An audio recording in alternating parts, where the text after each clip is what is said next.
program, what we're going to talk about today is a project that we put together last spring and summer. First of all, let me introduce myself. I'm Dustin Shilling, and head of adult services and assistant director at the library. And I see some familiar faces, some people I've helped, and so it's good to see that you don't just support the library, but also the Historical Society. Like I said, it's a project that we put together last spring over the summer, and working with Tim Merrill as a representative of the Pittsburgh History and Landmarks Foundation. And so I'm going to talk a little bit about the background of the project. Then we're going to actually watch the video we put together, it's about 25 minutes long. Afterwards, we're going to talk a little bit more about the historically significant buildings of Sewickley. We'll also discuss how the video was actually put together, and we're going to answer some questions as well. Hopefully, we'll spend a lot of time on that, kind of a back and forth between you and Tim and I. Tim being the history expert, I'm kind of the technology person. But anyway, if you have questions, feel free to unmute and ask at any time. You don't have to wait until the end. So like I said, this was put together right in the middle of lockdown, after the library closed and a lot of local businesses were closed or significantly limited. And it came about because the library was looking for some programming to do, and we thought it might be interesting to the public, and we knew about the walking tours that Tim had put together along with the Pittsburgh History and Landmarks Foundation, because he had done one of the tours and started at the library, and also because the library was one of the stops on the tour. So we knew about that, and we wanted to do we were hoping to do a collaboration between the library and PHLF, and it turned out I called Tim or sent him an email, and he was really willing and gracious and easy to work with, and so it got off to a great start, and we've had a nice response. So anyway, the idea was to do the tour virtually. So if you wanted to, you could stay at home and watch it, or if you felt like you wanted to get outside and get some fresh air, you could walk it yourself. And I don't know, Tim, do you want to talk a little bit about PHLF and how the tour, before we did the virtual part of it, was developed, how you put it together?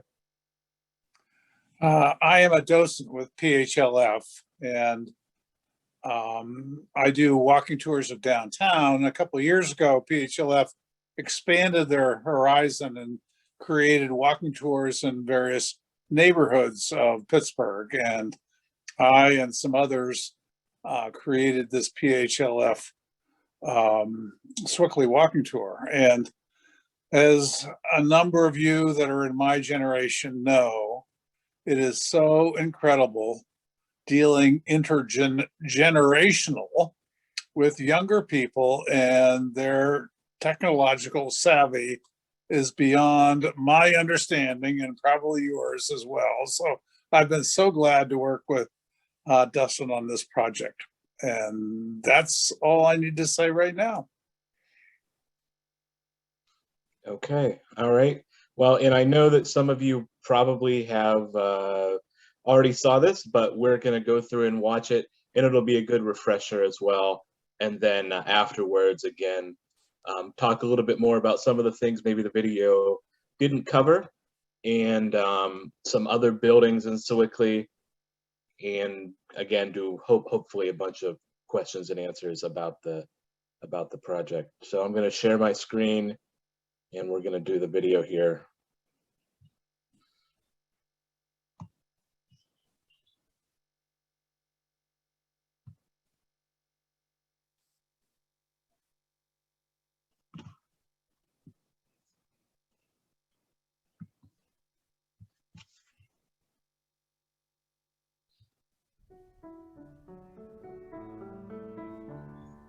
Can you hear the audio on that? A little louder. A little louder, okay.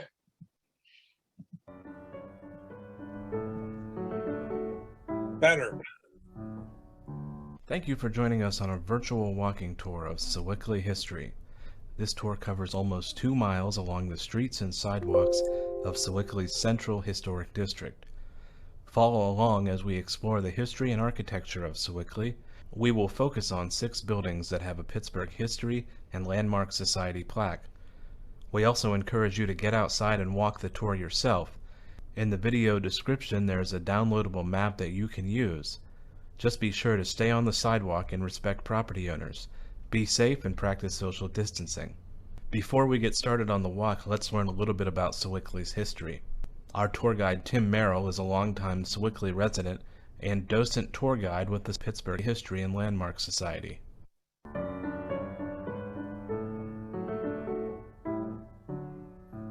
Welcome to Sewickley, dubbed the Queen of Suburbs by G.F. Muller in 1895 when he wrote his first Blue Book of Swickley society.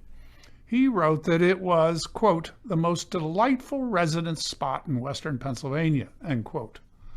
There are 3 historical districts in Swickley, and today we are going to see the 3rd district that is central to the village, as it's called by its residents. On this tour of commercial and residential neighborhoods in Swickley Borough, we will see excellent examples of many of the architectural styles popular in America in the 19th and early 20th century.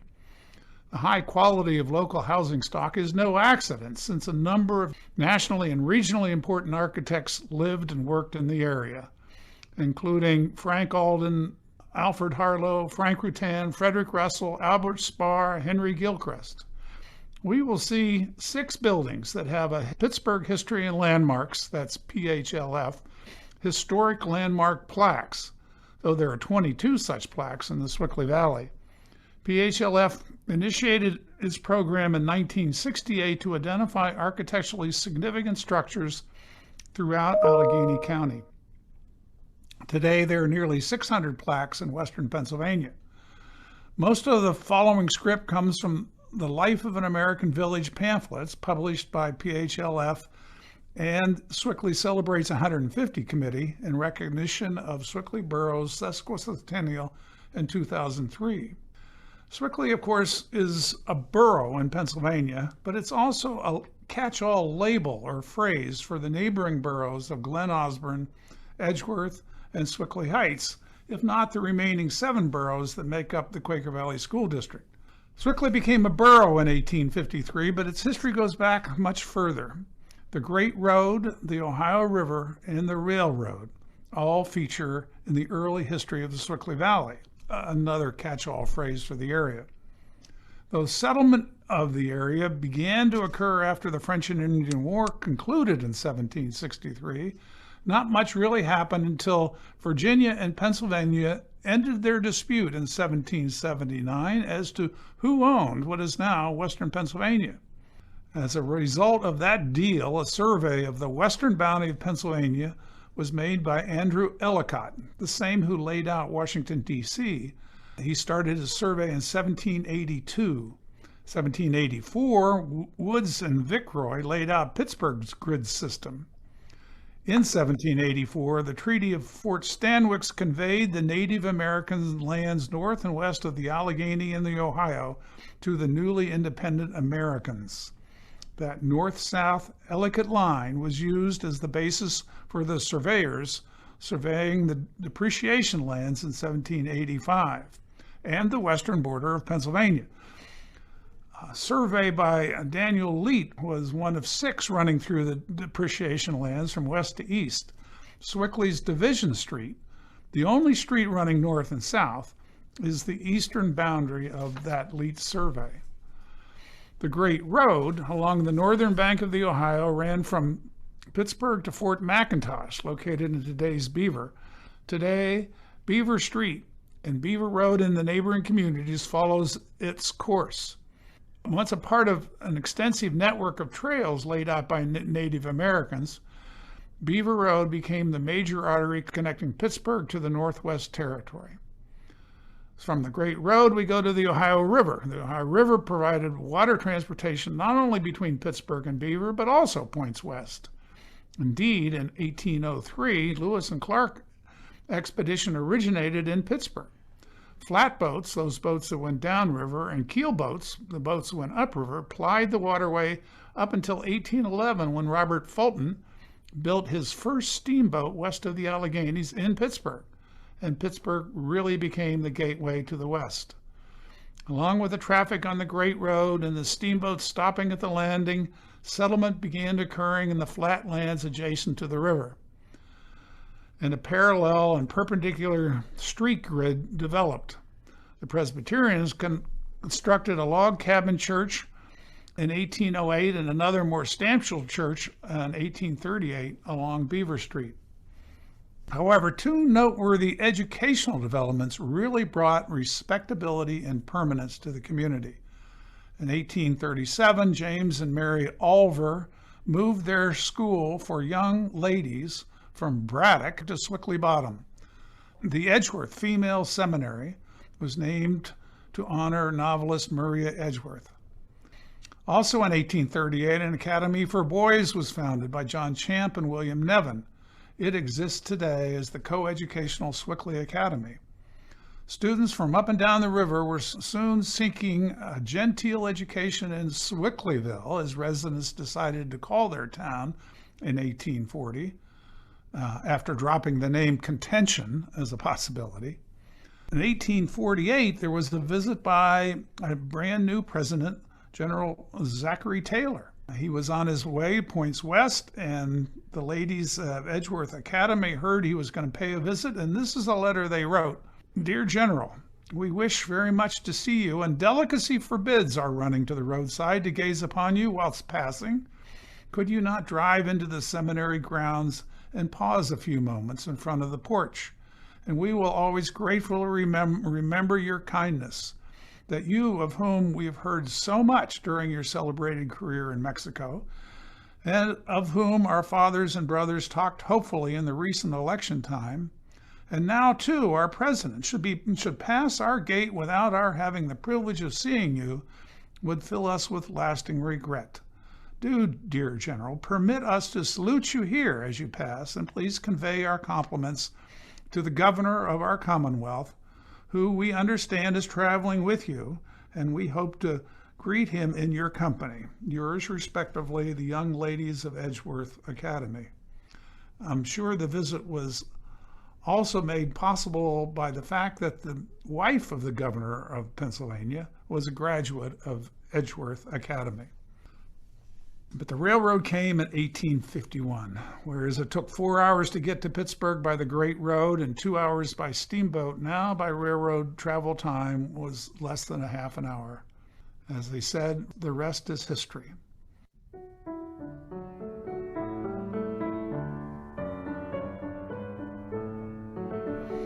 We'll commence our walk at the Swickley Presbyterian Church, which has a PHLF plaque.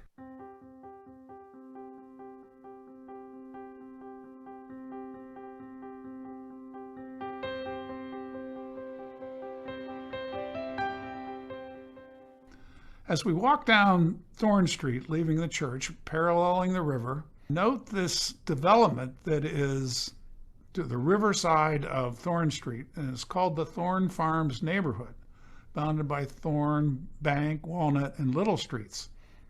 It was developed in 1873 of a division of the Thorn Farm. The development plan was called the Sands Ader Plan. The streets are named for the children of the developers. Many of the 91 lots that remain today were sold at auction on one day in 1873, raising $60,000. The resulting accumulation of Victorian vernacular architecture is today part of Swickley's 3rd Historic District. You're going to see a lot of Victorian architect along Thorn Street and Walnut Street, most notably Queen Anne Victorian houses.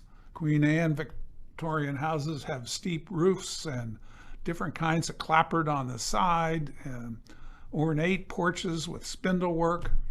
But we'll also see some Second Empire Victorian houses, and we'll see some colonial revival Victorian houses.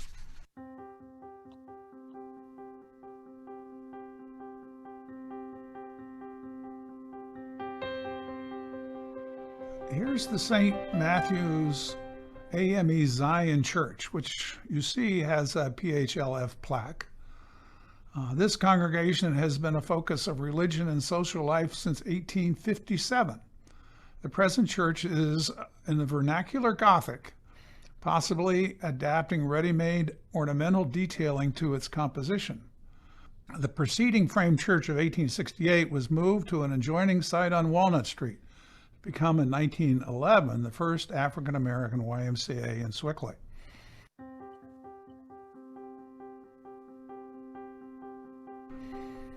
At the corner of Frederick Street and Walnut is the Atwell Christie House, which has its own PHLF plaque. This Gothic revival cottage reflects the rustic style developed in the Hudson River Valley by the architect Alexander Jackson Davis with the landscape architect Andrew Jackson Downing. The central gabled entrance, blocked with flanking porches, is quite characteristic of the house type. The concave roof detailing aside may have been a metal surface originally. The house was sold in 1869 to George Christie, a patent attorney for George Westinghouse, and he added a large kitchen at the back.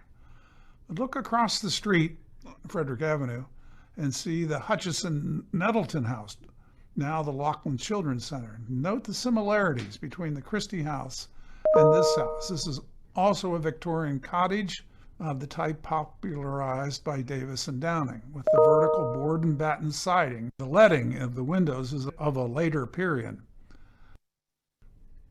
The St. Stephen's Parish House, Alded and Harlow were architects. Alfred Branch Harlow was a St. Stephen's parishioner. Look at that wonderful tower on the St. Stephen's Church with its Celtic cross. The wall masonry is random ashlar, stones cut in regular shapes but different dimensions. The St. Stephen's Episcopal Church was built in 1894 by Bartberger and East and expanded by Harlow in 1914-1950. As we walk down Broad Street toward the river, we pass by the David C. Herbst House, which is one of the few Gothic revival buildings, another Victorian kind of building. This is an odd one in its straight-sided arches with keystone and incise decorations. Unusual, too, is the stone doorway, treated in a similar manner, the tall roof. In 1913, this building was dedicated to the first school of St. James Parish, with an enrollment of 80 students. Later used as a convent, the building is still owned by the church. The parking lot you see for St. Stephen's once housed the David Nye White House that was built in 1866. What is notable here is that David Nye White was one of the key figures in the formation of the Republican Party. He called for one of the first National Republican Convention in 1856. As we walk down Broad Street, passing by the old post office, which we'll talk about in a minute, we see that Broad Street bends to the left to ultimately hook up with the Swickley Bridge. In 1911, when the Swickley Bridge and the post office were being constructed at the foot of Broad Street, on the river side of the railroad tracks, where you see now the Ohio River Boulevard, there stood in 1911 Park Place Hotel. So they couldn't tear down at that point in time Park Place Hotel, and they bent Broad Street so that it lined up with the bridge. Park Place Hotel was raised in 1938, but the bend in the street still remains. As mentioned earlier, in the early 1800s, Swickley became a steamboat town with several steamboat captains residing here, maybe the last of which was Fred Way Jr., a well-known resident of Swickley who brought the Delta Queen steamboat from San Francisco up the Ohio River in 1946. Whenever the Delta Queen passed by Swickley and other boats, steamboats, They would play Stephen Foster's Beautiful Dreamer on its calliope in his honor.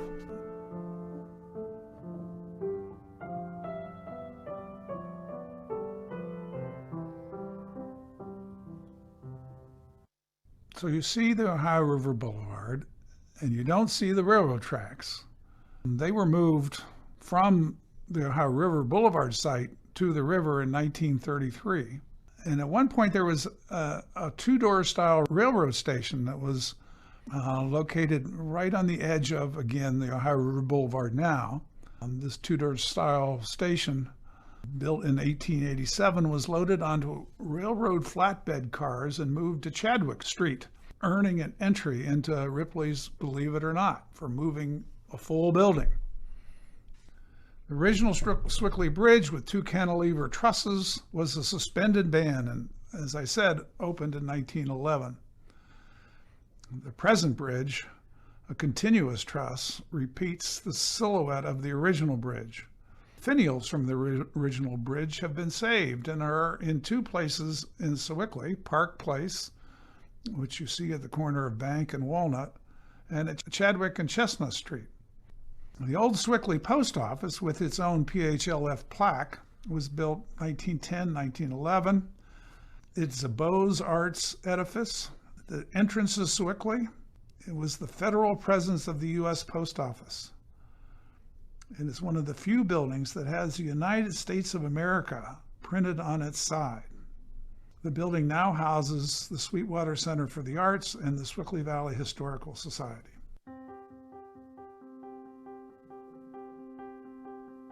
Just up the hill on Broad Street from the post office is the Alice Wood Tyndall House. Henry Gilchrist built that in 1910. It's very unusual to see a fully slate-hung house in the Pittsburgh area. There are slate-hung dormers here and there on Swickley houses, but no walls covered with slate. The house looks simple and rugged with such a siding in its prominent gables. As we continue walking back up Broad Street, we'll pass other Queen Anne's houses and Victorian vernacular houses. The oldest house on Broad Street is 254, and it was built by Henry Gilchrist. As I said, it was the home of the architect Henry Gilchrist.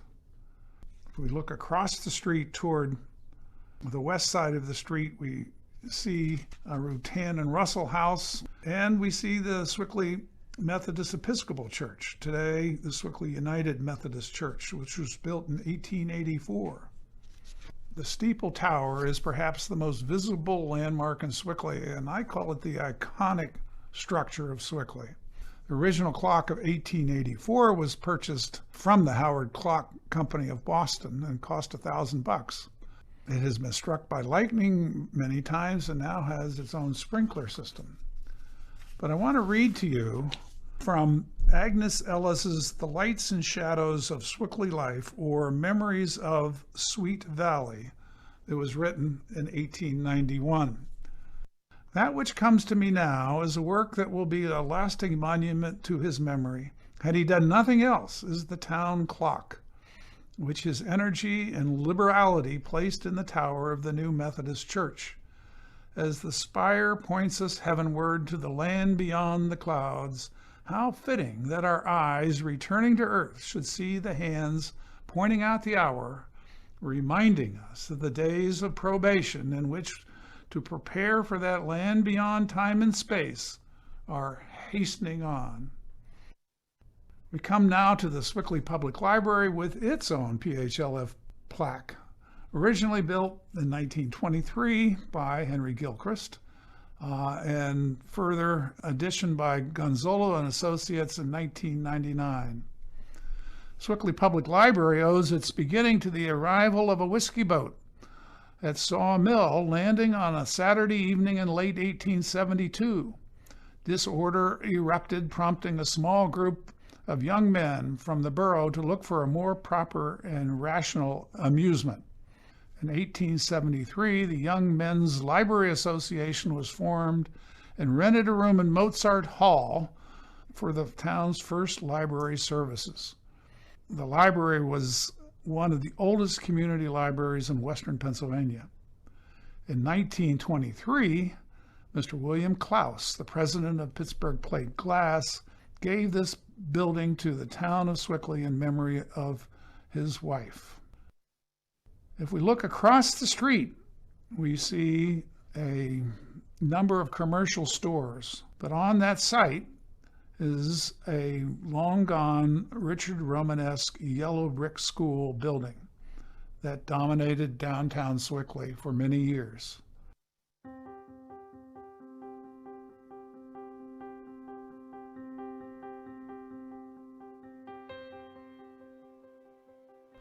Further east is the Municipal Hall at the corner of Chestnut and Thorn Streets, which is also a 1911 structure.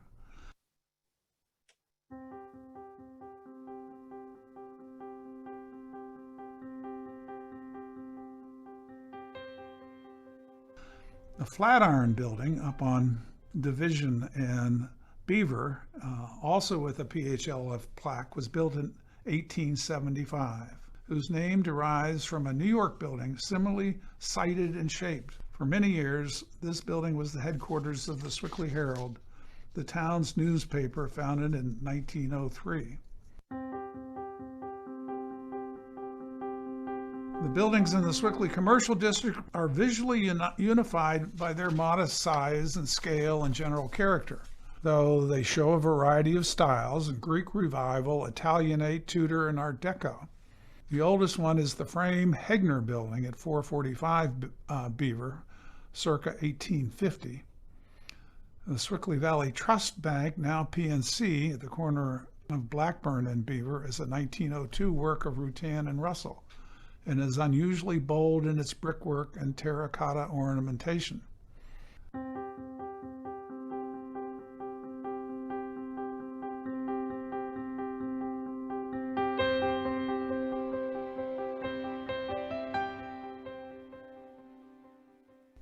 Swickley Presbyterian Church also has a PHLF plaque, originally built in 1859 to 1861. It was added onto by Rutan and Russell in 1914. It's a Gothic revival church that was the work of William Kerr, a noted Pittsburgh architect. It was one of the first Presbyterian churches to be built in the basilica style, and one of the first Presbyterian churches to have 5 different artists with 3 major types of stained glass windows. The church has 2 John Lafarge stained glass windows. There's only one other Lafarge window in Pittsburgh, and that's in the Frick building downtown. One of Lafarge's students was Louis Comfort Tiffany, and Tiffany really popularized opalescence, or American stained glass. Churches all over the country have Tiffany windows. Presbyterian Church is fortunate to have 7 of them. But then there arose a contra style, as always often happens in our country, and architects who were building neo-Gothic buildings, the opalescent windows detracted from their architecture, and they went back to a more of a medieval stained glass. One of the developers of this neo-Gothic was Charles Connick, and the big window at the back of the Presbyterian Church is a Connick window. The contrast between these 3 styles, the Connick, the Lafarge, and the Tiffany, is just short of fantastic. That concludes our virtual walking tour. Be sure to check our website and social media channels for information about upcoming virtual programs and services we provide.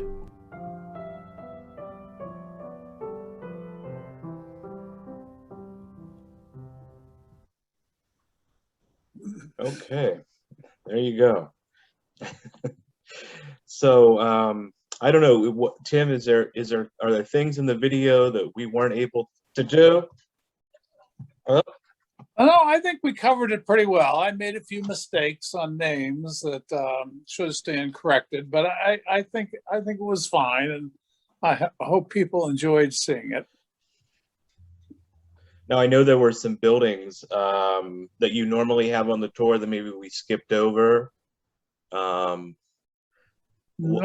I think we covered it pretty well, Dustin. Okay. Well, I did want to talk a little bit about just kind of how we put the video together and some of the challenges we had. I thought people might find a little bit interesting. So again, back in the spring when I reached out to Tim, he was very willing to do it. We both were kind of unsure about, how are we going to take his tour that's usually presented to a group of people and they're actually walking along the way. How are we going to convert it into something that people can watch online and hopefully go out and walk themselves? And the first thing, so the first day that we went to film this, I was thinking, I'm just going to take my cell phone or my smartphone and film Tim at each of these stops and use that video because it's going to be great to have him on location, and then I'll go and take some other video of the buildings, and that'll work. So we did that. We spent a few hours walking around Sewickley one nice spring day, a lot like today was. And when we got back and I started trying to edit it together, I realized that every person out mowing their lawn or driving by in their car or having a conversation, it all picked up on the microphone and the audio was terrible. So called Tim up and we went back into the library, and instead of having him present live, we recorded it all so that the audio was a lot better that way. And then as I started editing the video, I realized that, if you're on a tour, you're standing there and you're looking at the building, maybe you're looking at what's around and you're kind of listening. But when we did the actual video, I didn't have enough to work with. So just going and taking a picture or a 5-second video of a building wasn't nearly enough. So I said, okay, we have to go back out. So I went back out and walked the entire tour again. This time I brought a tripod along and got some nice long shots of the building from different perspectives and things like that, and got back, and we were doing better. And by the time the video finished, I think I walked it about 4 times. So I think, but the thing about it is just doing that, I learned so much more about the buildings of Sewickley. And, these are buildings that I'm sure all of us drive by and walk by nearly every day. And I work in one of them, and you don't really understand, that they're older buildings, but it's nice to have a little bit better understanding of the architecture and how they were built and why they were built. And so the tour that Tim put together, I think, is a good thing for anyone who just wants to learn a little bit about local history. A couple of other things about the video I wanted to mention. Let's see, I wrote some things down. So the whole section at the beginning, the first 10 minutes or so, where Tim is talking about, the older history of Sewickley before we get into the tour, we realized that we didn't really have anything to go along with that. So we were lucky enough, many of the images, not all of them, but many of the images that you see in that first part of the tour are from the book Sewickley that was published in the postcard history series that was put together by the Sewickley Valley Historical Society. So we used a lot of those images. We did use some books and pictures from our history room at the library. And a couple of the images, I think one of the maps I found was actually from the Library of Congress and their digitized image collections. We did have a lot of people ask about kind of that overview, like flying along the streets. We created that just using Google Earth. So, but it gives you a little bit more of a perspective, and people that have lived in Sewickley for a long time probably know all the street names and things like that. But being able to kind of get a little bit further away and get some perspective of where you actually are in town, hopefully was helpful. But yeah, so that's a little bit of information about how we put the video together. And looking at it now, I realize, you know, one of the nice things about this is that I know, Tim, when you do the tour, you have kind of a stack of photos that you bring along, but being able to put, you know, images of the buildings as they currently are right along with some of the images of when they were built or before they were changed, or even the schoolhouse there, I think that that's one thing that is nice that we were able to do there. So I don't know, does anyone have questions at this point that about this project, about any of the buildings in this Dustin, area? At Yeah. this point, if anyone has any questions, you can unmute yourself, or if you want to see us to see your faces, you can put your video back on.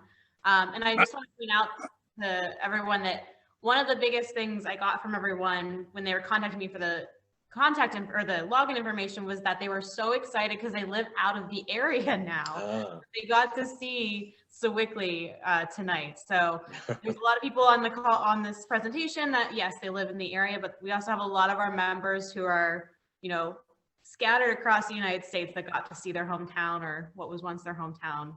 So that was another perk to the virtual tour. That's great. That's great.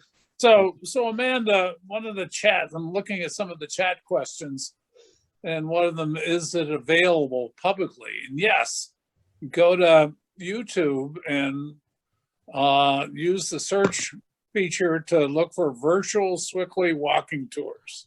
Yes. And that's where it is. There'll be two. So I had a note to follow up with that. I'm recording this presentation. So if you want to watch this whole thing later or want to send this to a member that missed it, you're welcome to do that. That'll be on the SVHS YouTube, and the link will be on our website. If you just want to watch the tour again, or you want to put it on your phone and walk around with it, that's on the Swickley Public Library YouTube channel.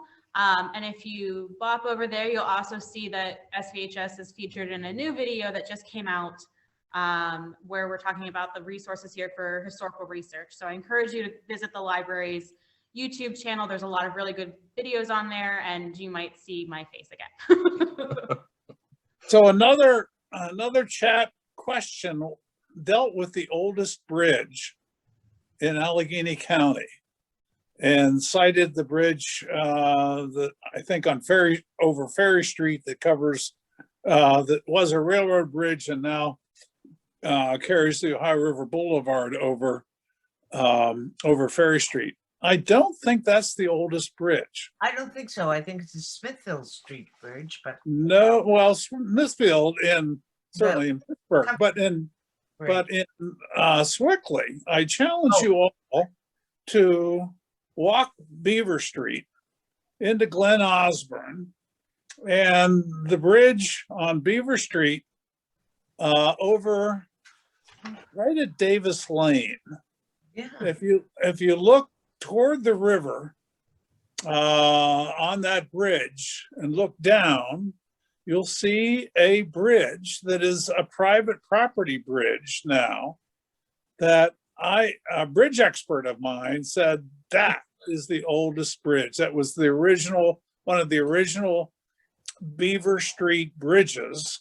You know, Beaver Street is an old road, as we know, but you look down over the bridge abutment and you'll see this private bridge, or this bridge, this is private, that I think, according to one of my bridge expert friends, is really the oldest bridge in Allegheny County. So I challenge you all to go look for that bridge. Davis Lane. Okay, questions. You talked about the Methodist clock, and one of the things that was always important to me was that when the clock was once again struck by lightning, the entire community came together, regardless of whatever they felt religiously. They came together and they rebuilt that clock. And is there substance to that? Because I just think that's a beautiful story, but hopefully it's true. And Cordelia, I don't know. I think I have heard that story before. Well, I'll help look that up. The other thing, and everything, I never knew about Andrew Ellicott. Oh my gosh, I have to check into him. But John Lafarge was one of my heroes. And Tiffany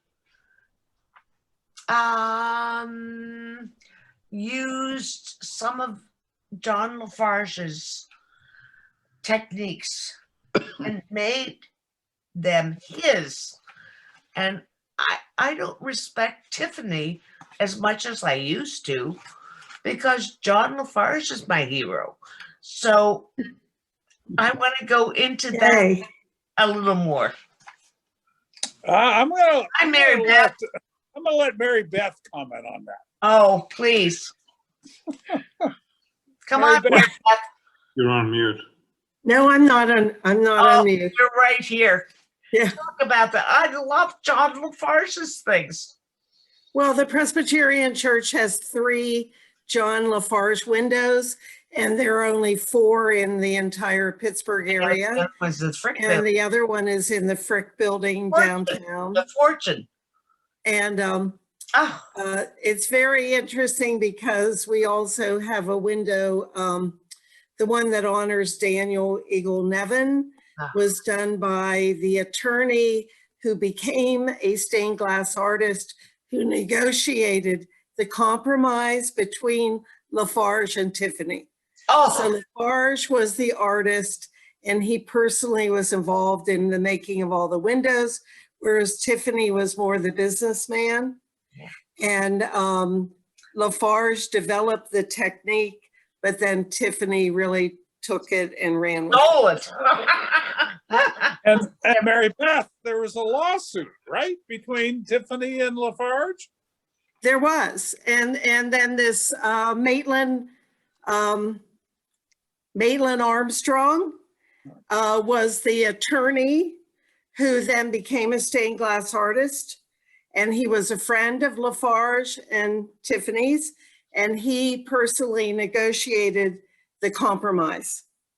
Wow. And so the Presbyterian Church also has a window done by Maitland Armstrong and his daughter Helen, who supposedly was the best at faces and hands and feet of all of those artists. So we really, the Presbyterian Church in Sewickley really tells the whole story of that period of stained glass. Oh, wonderful. But I mean, I still have a book on John Lafarge because there was something, he's like a Robert E. Lee. Oh, Watch out. Robert E. Lee is one of my heroes, and so is John Lafarge. So watch out. That's where I stand. I mean, I can't believe these people had to face what they faced. well, now let's not get into that. I'm not going to get into that, but I'm saying John Lafarge is a hero. Amanda, Can I say one more thing about your tour is fabulous, and I think your introduction is incredibly good, Tim, and I hope the more people that can see this, the better, especially the people who are new to Sewickley who really don't understand the deep history that we have.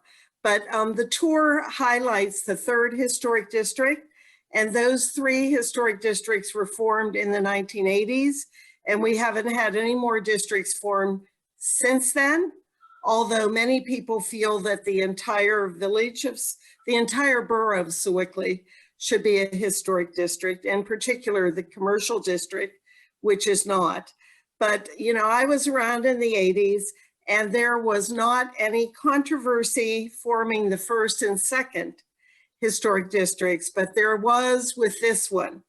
And it's very interesting because it was the most diverse of the 3 districts, and it is the one that has seen the most financial benefit. So in other words, property values have gone up more in that district than the other two. Well, I have to raise a couple of other questions. First of all, Tim, thank you for pointing out. I go by St. Stephen's Church, and one of the other loves in my life are gargoyles. Gargoyles. I never saw those two gargoyles on St. Stephen's steeple. Thank you for pointing that out. So Cordelia, I'm going to interrupt you. Uh-oh. Have you seen the grotesque on Broad Street? Well, I'll go tomorrow. There is a grotesque, and you know the similarity between gargoyles and grotesques. Yeah, but Gargoyles have a architectural function of getting the water away from the side of the building. Grotesques are figures similar to gargoyles, but they peer over the tops of buildings. And there is one building, one house on Broad Street that has a gargoyle. And if you haven't seen that gargoyle on Broad Street, you got to go find it. I'm going to drive up and down. Can I give you a clue? Can I give you a clue? Yeah, oh, you bet. Second Empire. Okay. Okay, I'll try that. I used to go into Pittsburgh one way so I could see my favorite gargoyle on the left of, and I'm trying to remember what street it was. Oh, I love that thing. I almost paid homage to it. I mean, stupid things. Now I have questions for you, Tim. Somebody else ask questions? 1837. When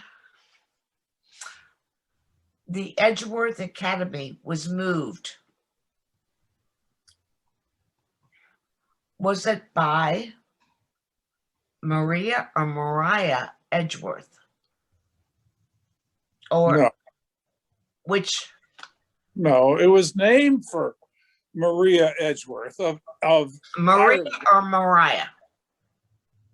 I don't know whether it's Mariah or Maria, but she was the inspiration of the name. She had nothing to do with the Edgeworth Female Academy other than they gave That's her right. gave the name to her. Okay.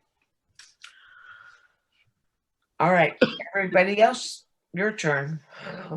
It was Maria, and she was a writer. It wasn't Mariah, it was Maria. Thank Okay. And I believe we might have a couple of books in the history room at the library you could find if you're interested. Were there other How about this unique thing? The academy was for many years in Edgeworth, of course. It burned down not too many years ago. And it was on a street the house called Oliver Road or Oliver Street. And the woman, Or Oliver? Oliver. This is the mystery.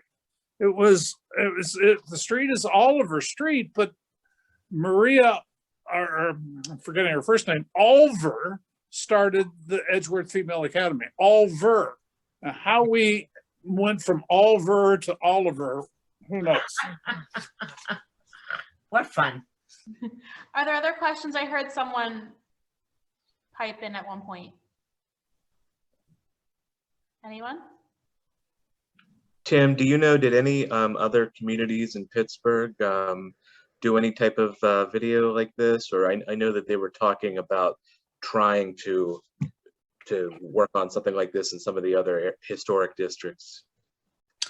PHLF is no longer giving in-person tours, and they've created a number of virtual tours, primarily of downtown Pittsburgh. And I encourage people to go to the PHLF website to see these.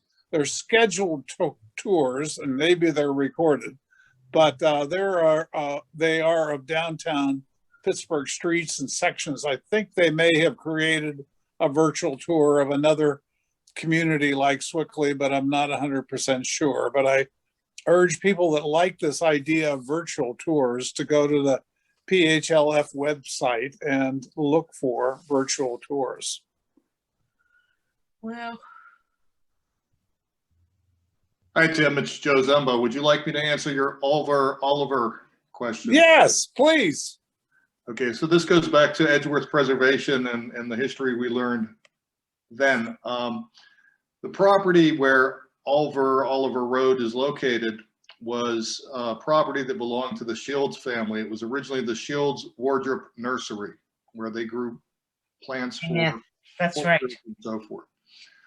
Amelia Shields married James B. Oliver and lived on the upper bank of Beaver Street. She developed that property through the Olmsted brothers into a set of curvilinear lots for development. Wow. Most of the lots along the railroad were either already developed or built upon, and a few of the lots along Beaver Street, Oliver Road were built on, and then World War I happened. Consequently, then the Depression, then World War II. Most of the land was developed and built on after World War II. That's why there's a lot of 1950 ranches and contemporary style homes, colonials on those lots. And that's why the name Oliver, which should be Oliver for the Edgeworth Female Seminary run by Mary Oliver, is Oliver for Amelia Oliver, who developed the plan of lots and named the streets. We have Leach Street down there. We have Shields Lane, of course. Church Lane for the church. It is Thank you, Joe. That's Oh, wonderful. It is remarkable that the original 1782 surveyor, Daniel Leet, 1782, and his descendants are still in this valley. In the Leet family and the Shields family, and that's incredible. and the Dixon, the Dixon is involved somewhere too. Yeah, And that goes up more into Ben Avon, but that's still part of the surveying. Mhm. so Amanda, we're over what I thought was going to be our hour, but can we go on to our steeples? Yeah, What do you think? right now. Can we do what? Go to the steeples.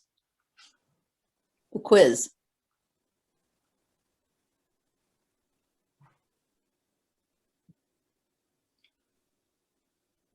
So Amanda's going to take charge here.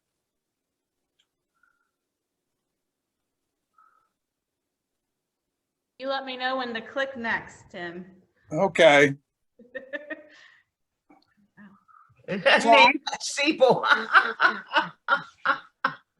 So I took a number of pictures of steeples, and Oh my goodness. so I wish we could get votes of how many people recognize these steeples. Got this one. Yeah. Methodist. Methodist.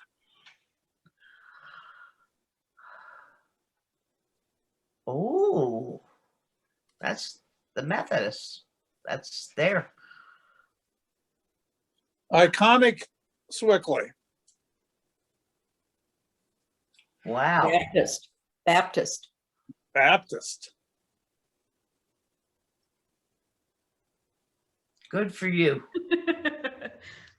And I don't even live there. I know, but your daughter did. Presbyterian. Presbyterian. Right.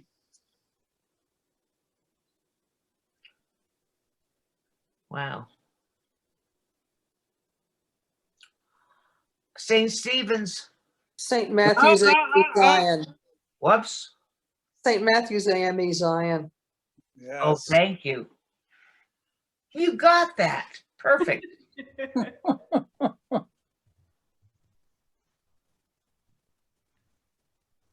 Oh, that's, Christian Science. yep. That's, you got it.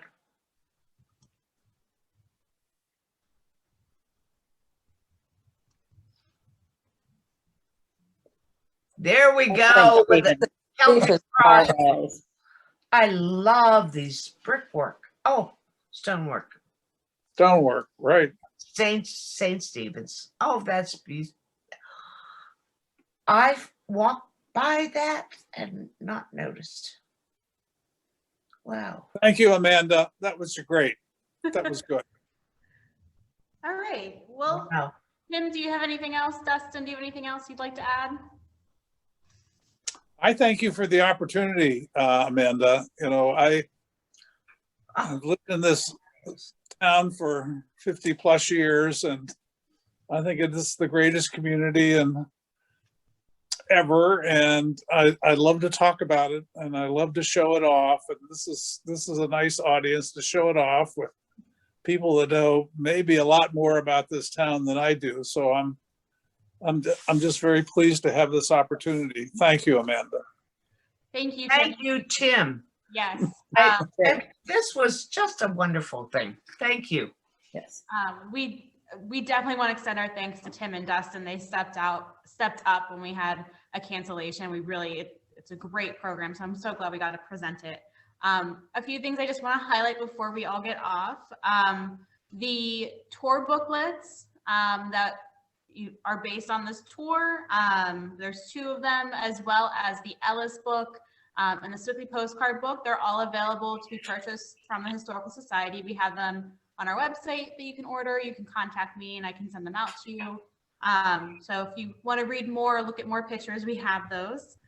The slate from the beginning of this presentation, just so you know, members, that will be published in the upcoming signals and the May signals. And you'll get a little bit more information about that proposed slate for our board of directors. Next month, very quickly, this presentation was a little bit later in the month. So our next virtual presentation, it will be here sooner than we realize. And that will happen Wednesday, April 14th, again on Zoom at 7:30. And it's a presentation called Dreamway, the Pennsylvania Turnpike, America's first superhighway. You'll be seeing more information about that on our website and in signals very shortly, but I just want to give everyone a heads up. And as I mentioned, you can watch this recording of this whole presentation with everyone's questions. I will upload that to our YouTube, but I do encourage you to visit the Swickley Public Library's YouTube channel to watch the tour itself, and again, see the new content that they put out, including a small tour of the archives here at the old Swickley Post Office. So unless there's any other questions, thank you all for joining us this evening. We had a great crowd. We were up to 85 people. So great turnout, and thank you again for joining us. If you have any questions or comments or concerns, feel free to email me or reach out. But again, thank you, Dustin and Tim, and thank you everyone for attending.